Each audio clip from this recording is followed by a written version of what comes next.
Kecamatan warteg, diam ente. Udah sono urus pos kamling. Ya, speaker itu dorong. Gede dong.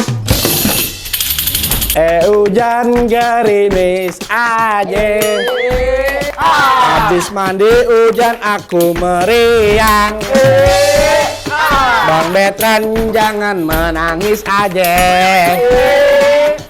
Bulan depan bakal disunatin. Bang, saya udah disunat bang. Ya nggak apa-apa. Lagi pula kan gak ada fungsinya tuh kayak yang ciput. Nah, kalau gini kan enak, akur, tenang, damai gitu ya kan. Kita tuh kalau jadi tetangga harus damai. Kalau kita susah, siapa lagi yang bantuin kalau bukan tetangga? Iya nggak teh? Iya.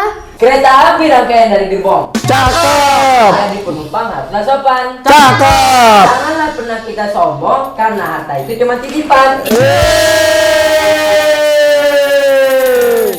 Bagi kalian, warga yang saya hormati, jadilah warga yang baik, tenang, dan saling tolong-menolong. Oke. Tuh dengerin bang, saling tolong menolong. Nah, biar silaturahmi nggak putus, pinjem dulu dong 100. Ya, basi deh, ogah banget. Bang, kalau memang lagi ada, kasih aja udah. Kasihan. Kagak lihat tapi itu mukanya Betran. Udah kayak kangkung sore aja. Anggap aja sedekah bang, sedekah. Udah deh, nih aneh kasih, nggak usah minjem. Tuh, Alhamdulillah, terima kasih bang Ahong. Ini baru namanya saudara, sini piuk duyuk. ih.